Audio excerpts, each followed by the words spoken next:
there is a problem in this question. If I say yes, there'll be trouble. If I say no, there'll be trouble. So it's yes and no. Yes, because of course, different places are geared in different ways. Some places are created for certain purposes. If you go sit in the Dhyana Linga, you will see that's engineered for that. Or it could be just that there have been certain people or certain situations which have made certain spaces sacred.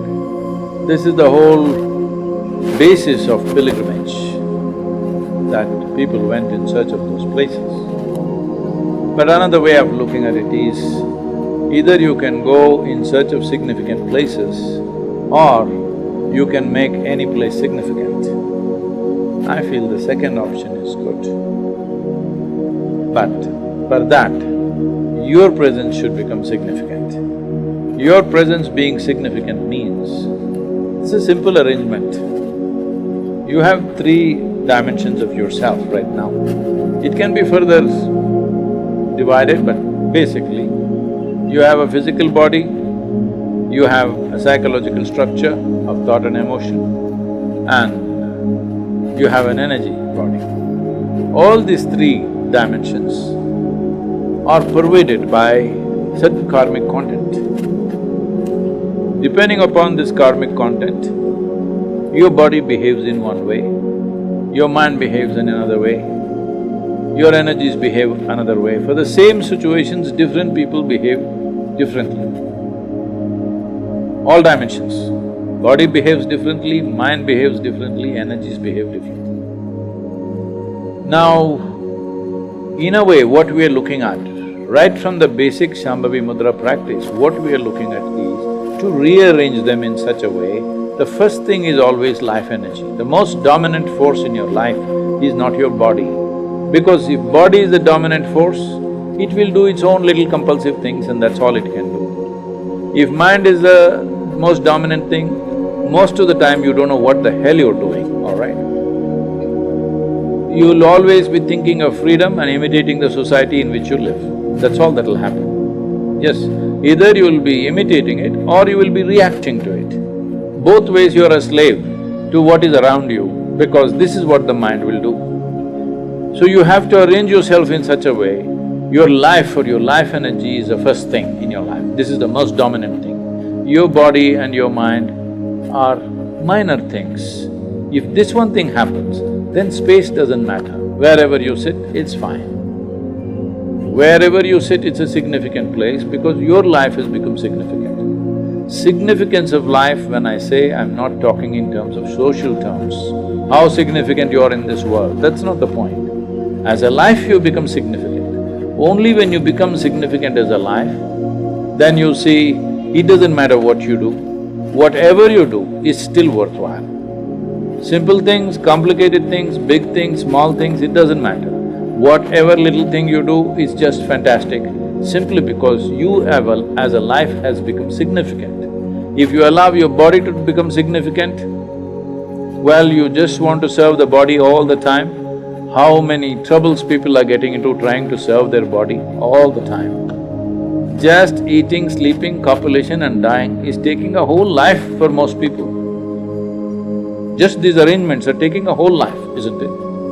And the psychological nonsense, endlessly it's going on. Just imagine, if your thoughts and emotions were sweet and your body was here like it's almost not there, how your life would be? That's how it would be, simply. Doesn't matter. Wherever you are, however you are, everything is fine with you because as a life, nothing really bothers you, it's only physical and mental discomforts. That's all, isn't it, the whole world? That's all you're suffering, physical and mental discomforts. If these two things became minor, not that it will disappear, they became minor in your life. Life became significant. Then you don't have to go in search of any pilgrimage, any place. Where you are is fine. In fact, your presence will make the place significant.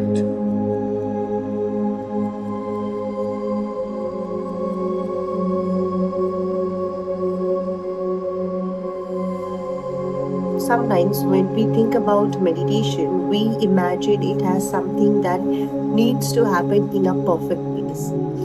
Maybe on a mountain, in a temple, or in some very quiet and beautiful corner of the world. But if you really pause and notice, the true journey is not just about where you sit, but about how you sit within yourself.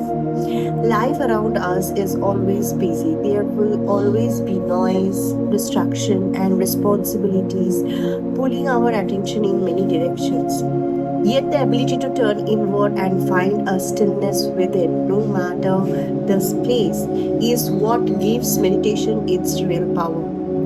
And at the same time, when we create even a small space that feels supportive, a corner of our room, a little spot in nature, or simply a place we return to regularly, it can remind us gently to connect with that deeper parts of ourselves.